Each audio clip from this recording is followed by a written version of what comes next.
Hi, folks. My name is Reverend Willie Francis, and I've been through the storm, and I didn't get burned. I had my share of ups and downs in life, and it's been rough, but through it all, I learned to depend upon the good Lord.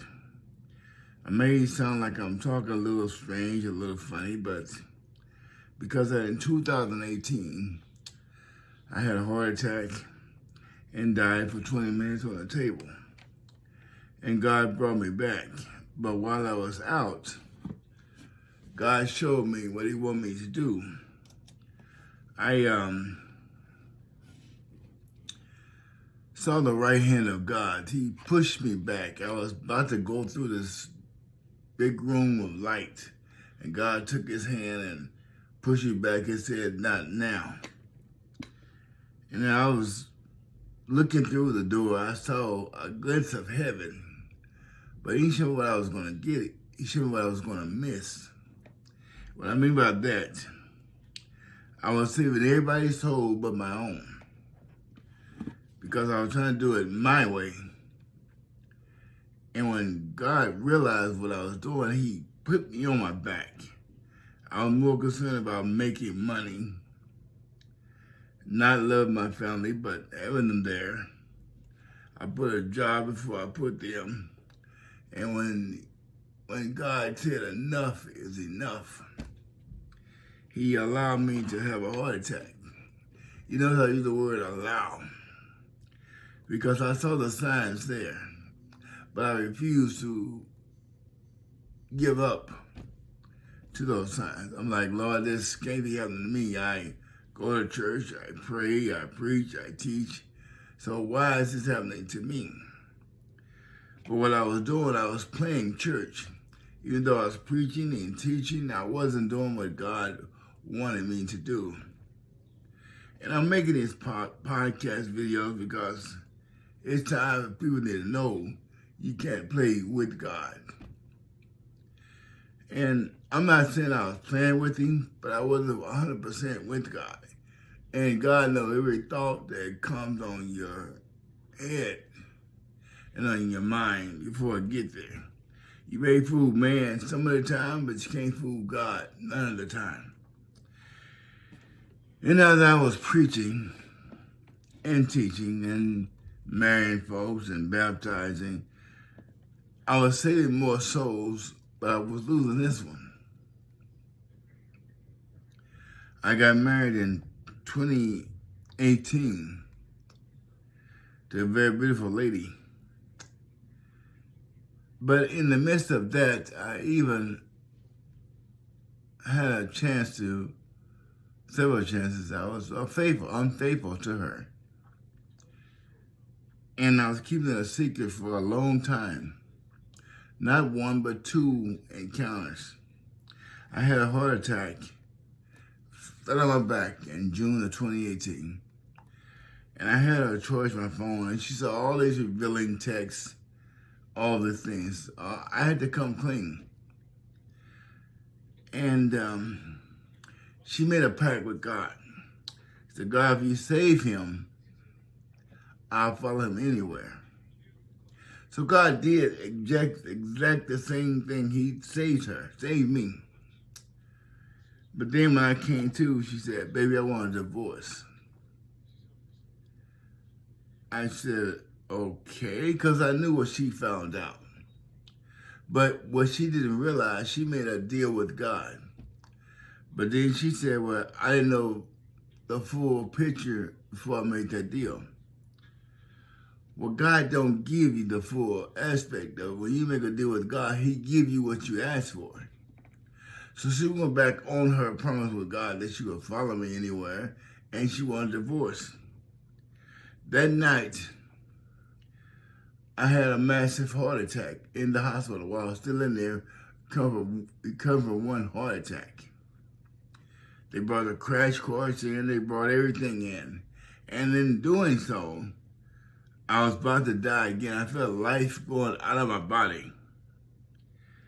And I remember calling her saying, I don't want to die.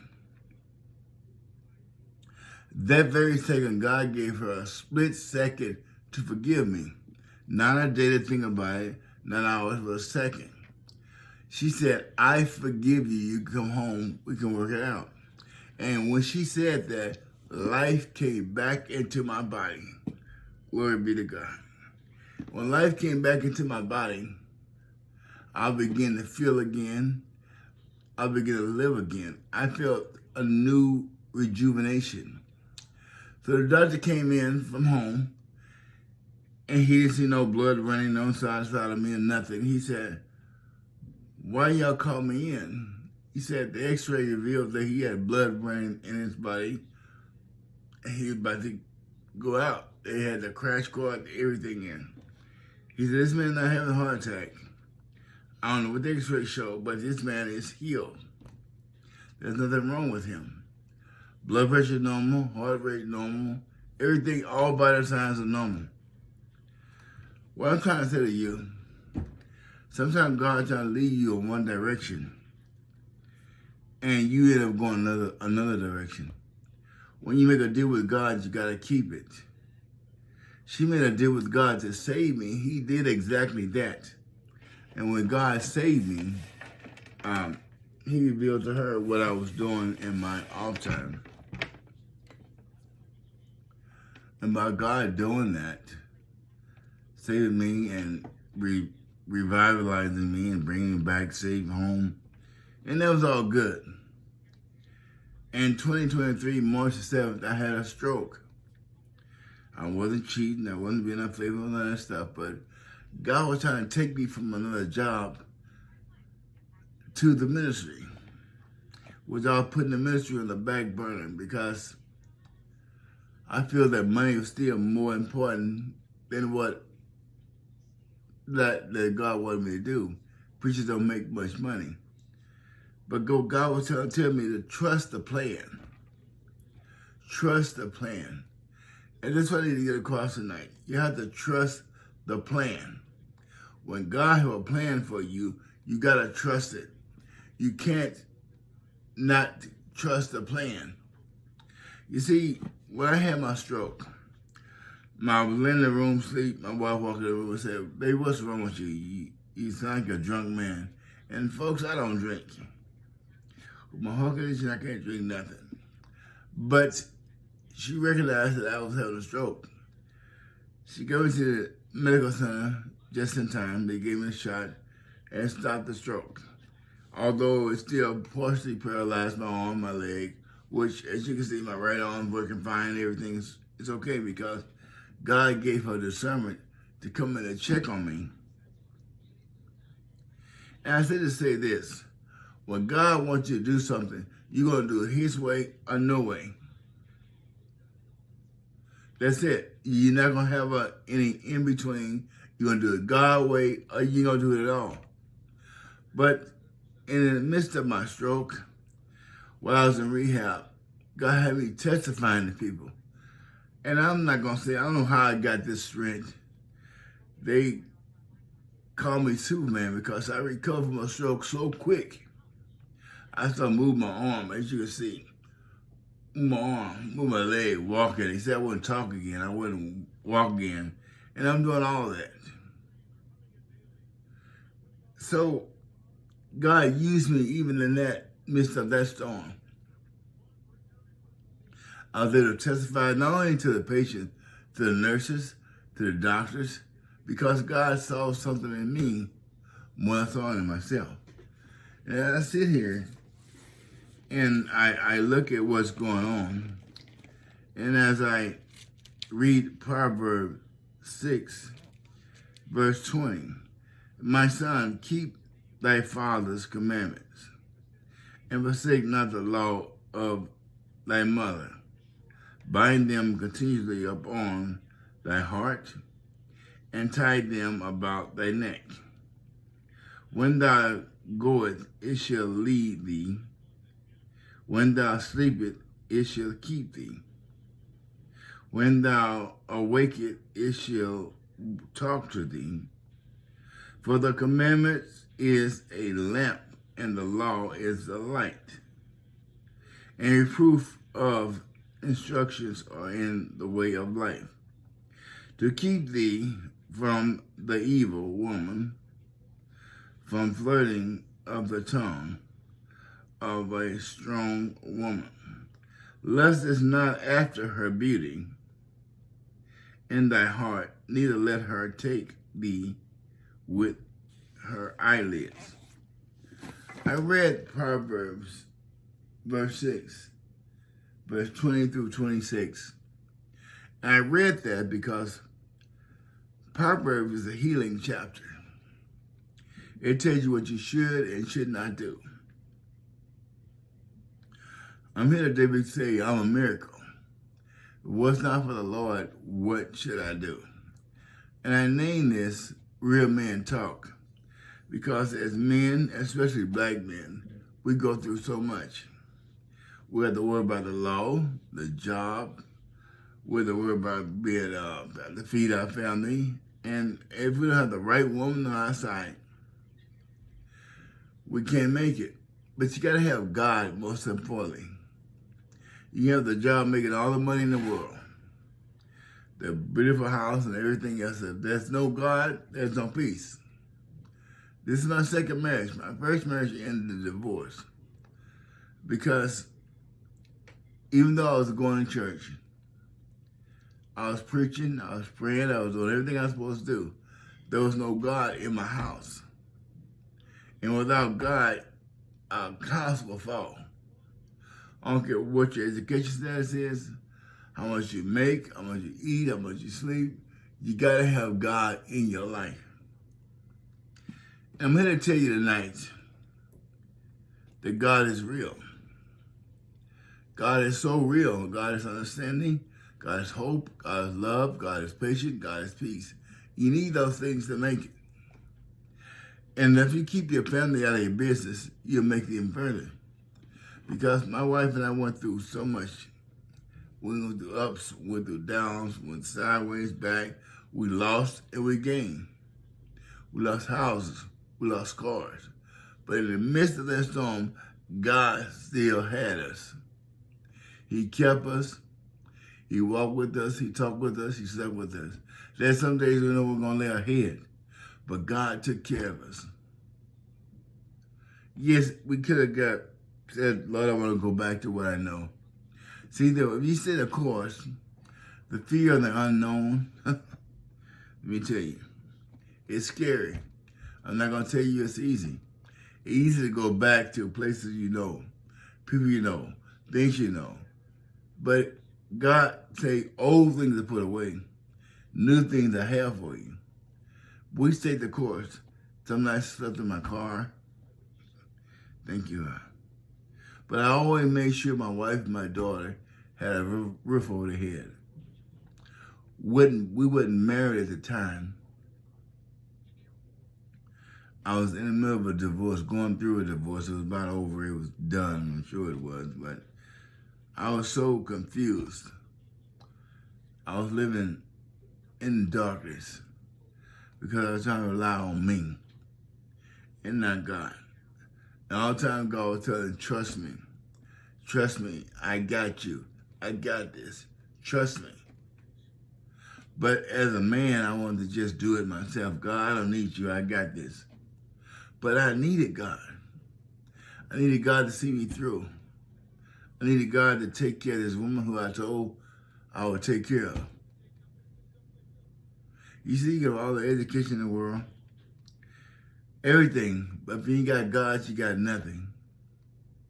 So anyone out there who listens to this, who's going through the struggle right now, I have people tell me, you don't look like what you've been through. It's only by the grace of God. I have people tell me, the doctors told me, they nicknamed me Lazarus when I was in the hospital with a heart attack. Because I died and wouldn't expect to make it back. They told my wife that if I make it back,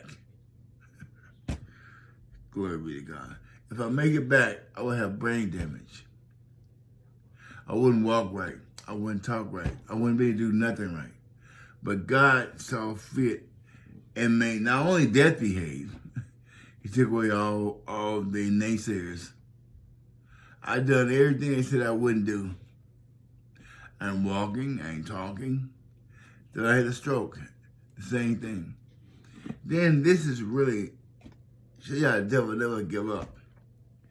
When I was in the hospital, had a nurse who kept trying to come on to me, make unwanted sexual advances.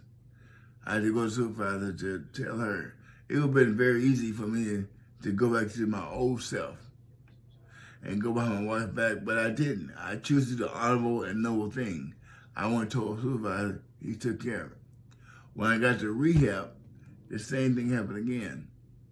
It could have been so easy for me to just go slide back to the old me, but I did the noble thing and reported it. What I'm trying to say to you, when God saves you, you're saved indeed. You have to trust the plan.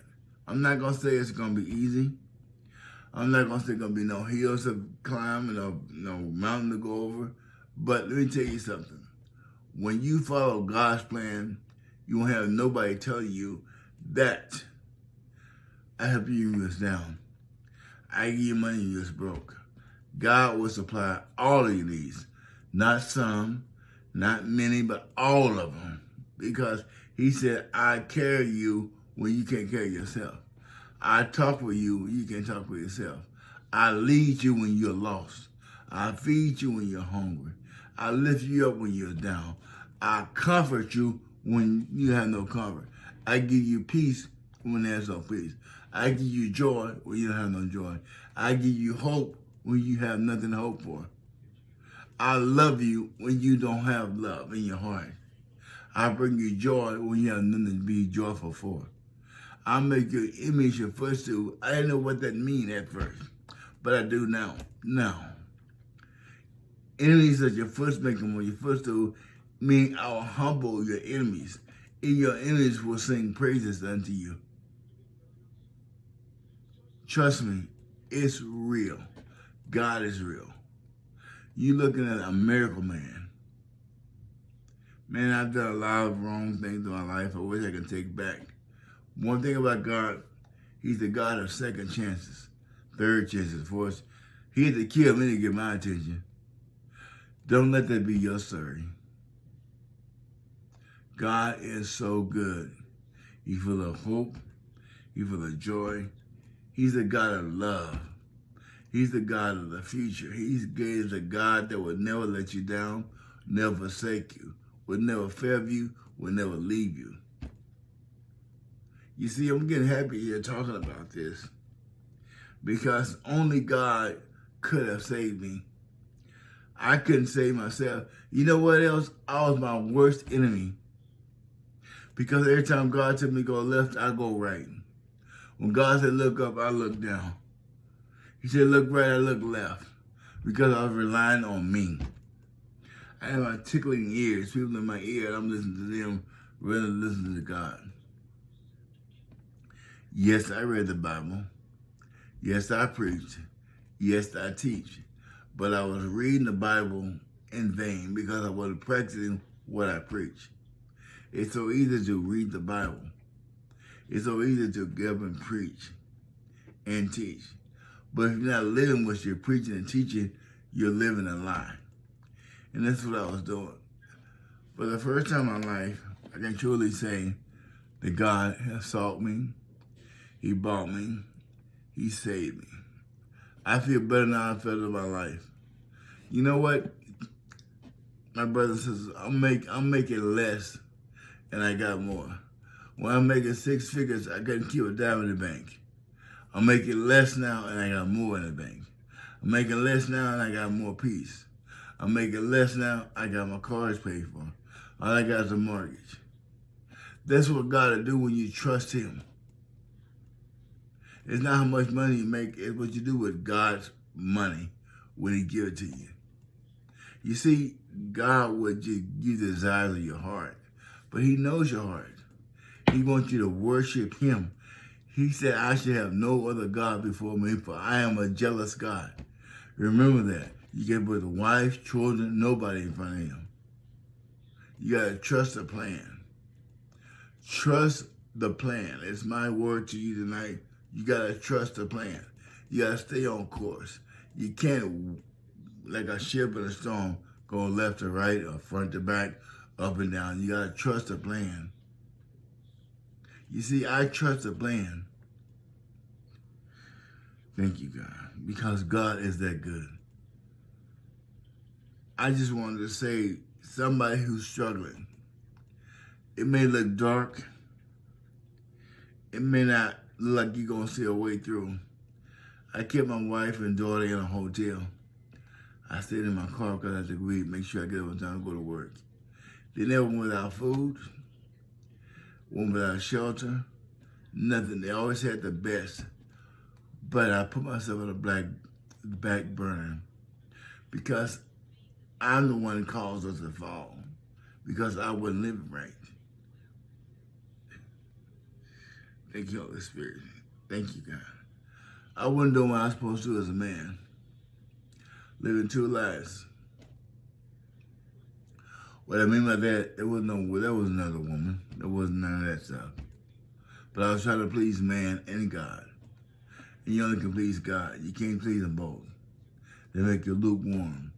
He said he'll spit you out. I'm trying to please my job, people around me. I wasn't doing what God say do. When God say stop, I had to stop. When God say go, I had to go. But me, I had a hard head.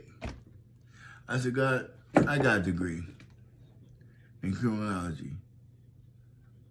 I can get a job anywhere. But money don't solve all your problems. You need God in your life. You have to have the God at the head, and you got to be the second. You can't be the cornerstone the builder rejected. Ooh, thank you, God. You got to trust the plan. And when I trust the plan, I'm right here tonight to talk to you because I trust the plan. When I trust the plan, I got peace. When I trust the plan, I got joy. When I trust the plan, I got love in my life. I got a wife and kids who love me, who I love them.